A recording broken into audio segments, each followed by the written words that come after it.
In 2013, in a new market not far from Shijiazhuang, the capital of Hebei province, a young man named Shan Pengfei came to apply for a position as a piano teacher at the local Lixin Arts School. His resume was so impressive that it caught everyone's attention.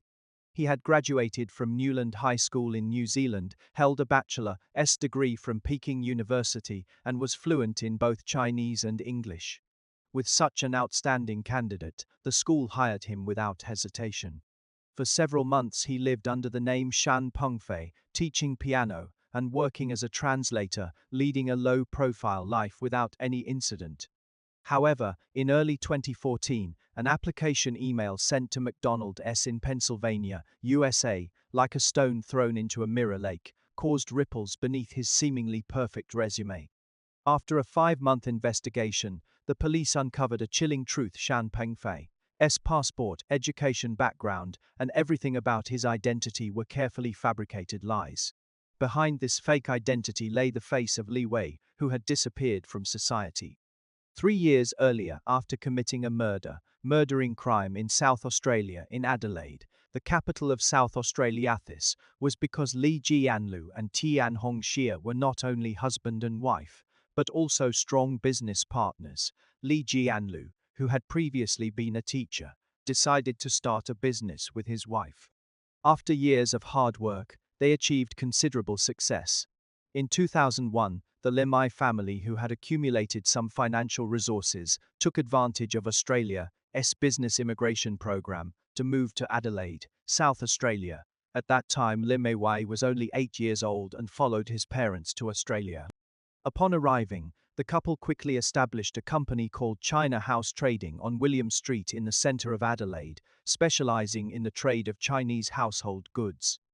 To balance their family life and careers, they made a crucial decision. Instead of both focusing on the business, Li Jianlu would continue to travel between China and Australia to manage the family business, while Tian Hongxie would step back and focus entirely on her son Li Wei's upbringing and education. This division of labor seemed perfect at first. Li Jianlu's career thrived, providing the family with a comfortable material standard, and Tian Hongxie was a dedicated mother. Under her careful guidance, Li Wei grew up to be what many would consider an almost perfect other person, as this unusual silence made him very anxious. In a hurry, he asked a Chinese friend locally, Mr. Zhu, to check on things at their home. Mr. Zhu first went to the family's household goods company on William Street, but the door was locked, indicating that no one was there. He then headed to the large house at 61 Lockwood Road, where Tian Hongxie and Li Wei lived. After knocking on the door several times without response, Mr. Zhu confirmed with Li Jianlu, and then climbed into the house through a window.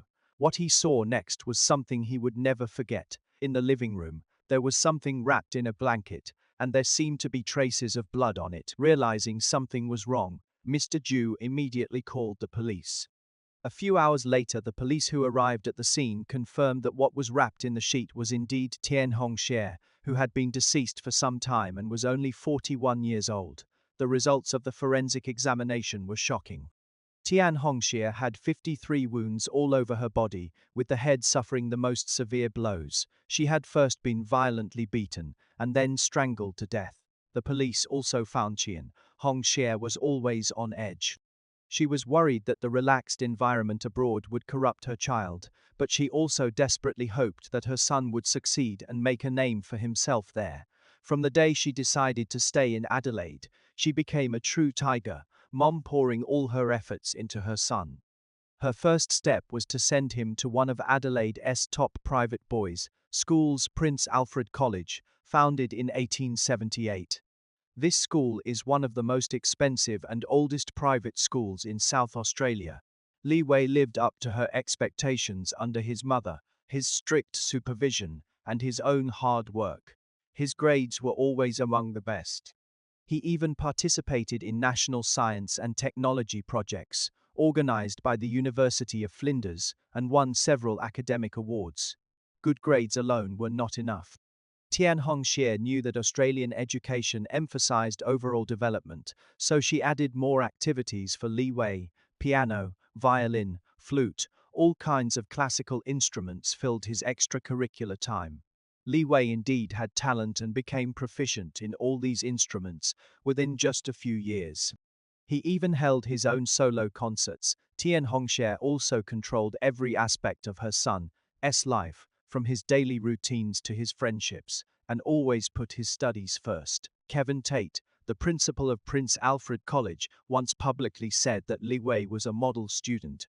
But there was one thing that everyone knew, although Li Wei rarely mentioned it: his mother's strict discipline. While this made him an even better person, it also brought him a lot of pressure and distress, leaving him often feeling unhappy. In November 2010, Li Wei graduated from Prince Alfred College with almost full marks. He was successfully admitted to the law department at the University of Adelaide and began pursuing a dual degree in March 2011 while continuing to play classical music. As he grew older, Li Wei's self-awareness gradually developed.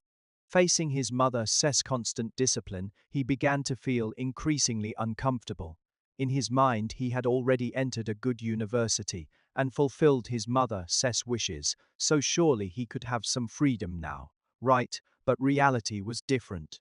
Tian Hongxia's discipline did not relax even after her son entered university. Instead, the pressure continued until that early morning in March 2011. Years of suppressed tension and conflict finally erupted in a violent outburst. 2 weeks before the incident, Li Wei joined the university. Years of accumulated resentment exploded at that moment.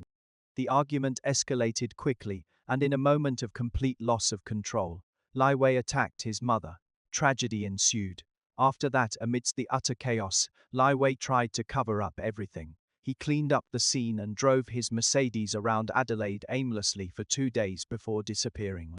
By tracing his movements, the police found that on the afternoon of the 19th of March 2011, Li Wei arrived at Adelaide Airport and flew to Melbourne. Upon arriving in Melbourne, he contacted an online friend named Jixiang. The two had been chatting online but had never met in person.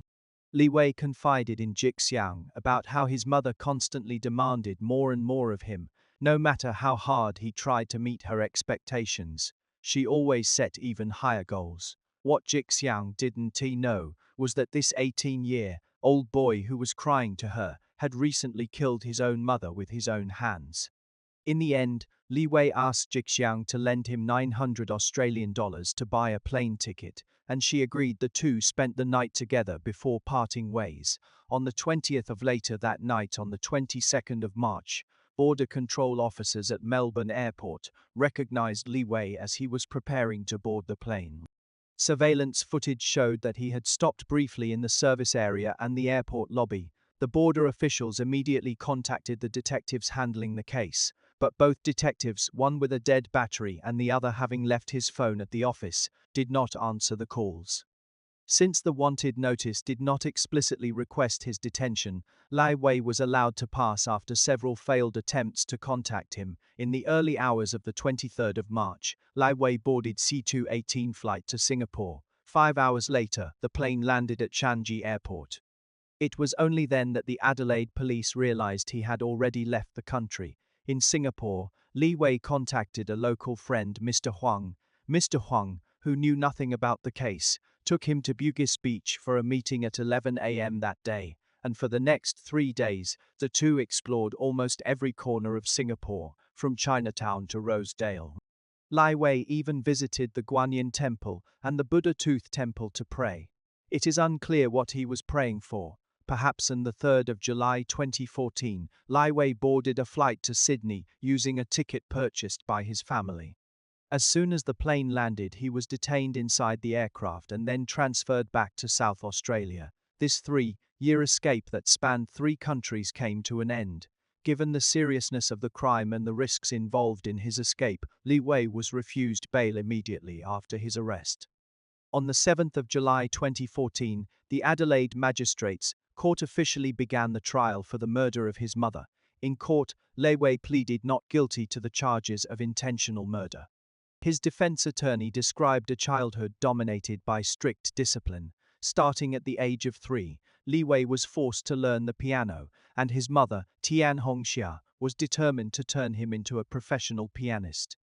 She was never satisfied with his performance, and the same applied to his academic achievements. Any grade below meant punishment from his mother. Subsequently, Lai Wei personally took his place in the witness stand. He told the court that his relationship with his mother had once been very close. His father, Li Jinlu, not only drank excessively, but also resorted to violence. Although such incidents had occurred many times before, he felt that this time his mother truly intended to hurt him, and he had no choice but to stop her. He could not remember what happened next. Li Wei insisted that his actions were in self-defense. However, the prosecution raised sharp doubts about this. Prosecutor Kim Pierce stated that Li Wei's testimony was entirely fabricated in order to avoid responsibility. First, Tian Hongxia had numerous injuries, while Li Wei seemed to be unharmed, which clearly contradicted his claim that his mother started the fight first. Moreover, evidence at the scene showed that Li Wei deliberately wiped away the blood on the floor after the attack and wrapped Tian Hongxia's body in a blanket, actions that required calm judgment and action and could not have been carried out in a state of loss of control. In response to the prosecution's questions, Li Wei argued that he wiped the floor to prevent it from getting dirty and wrapped his mother's body out of respect. Prosecutor Pierce immediately countered, "Were you wrapping your mother, or were you covering up your crimes?"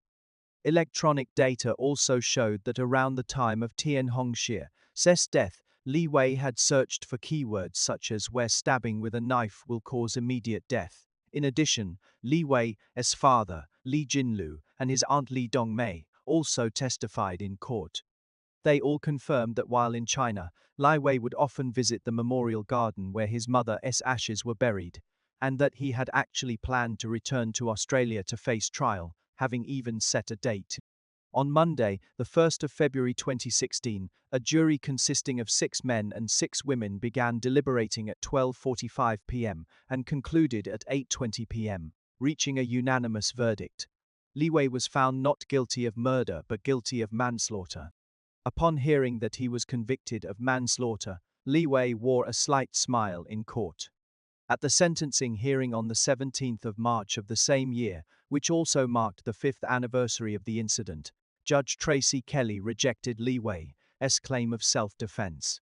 She stated that after the incident, Li Wei did not take responsibility for his mother's death, but instead repeated the same lies time and again. His behavior showed no remorse at all, which was truly chilling. Judge Kelly acknowledged that Tian Hongxia had exhibited controlling behaviors, but they were far from the level of abuse ethos. This case of matricide that shook the Australian Chinese community has come to a legal conclusion. However, the shadow it left behind has not in any way disappeared. A young man crushed by the demands of perfectionism, a family shattered between control and resistance, and a tragedy that was disguised in the name of love but ultimately led to destruction. All these have become a painful mark in this significant judicial case.